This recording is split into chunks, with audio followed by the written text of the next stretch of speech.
Welcome to Politan. Be doing Democrat governor of Kentucky. We will be going with J.D. Vance, who is of course, the current vice president of the United States. So we'll be going through this map here. And I do think generally I just go through these core 7 swing states that have yet to be called, as well as the swing district. But I think some aspects of this map would change should Beshear be the Democratic Party's nominee. I think he would be a strong pick. He has tried to appeal to moderates, and I would argue he has done this successfully. He's won in a deep red state. As you can see there, Kentucky is in the safe red column. And the fact that he's been able to win there as a Democrat for the governor election is a very impressive feat.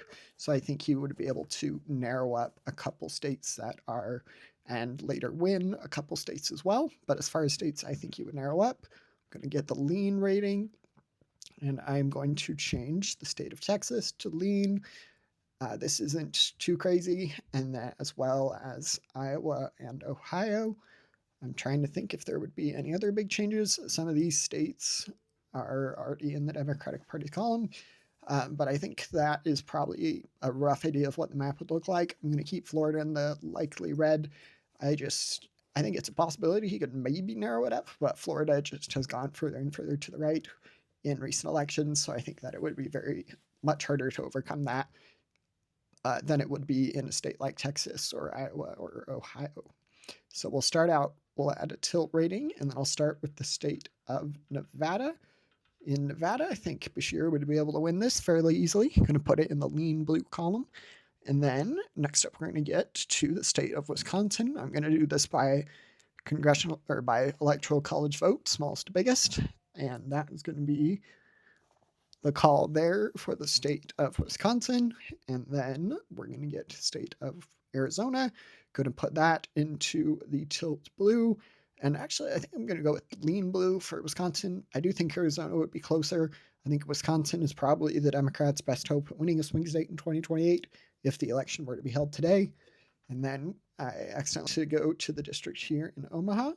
That one, I think, would be a fairly easy Democratic victory, even easier than Nevada. This district went blue in 2024. It was kind of the only competitive race that Harris won.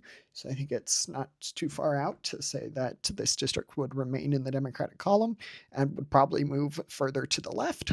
And then that is going to leave us with the next state, Michigan. I do think Michigan would probably be closer than Wisconsin. So I'm going to put it into the tilt blue margin. And then I am keeping Kentucky in the safe red margin.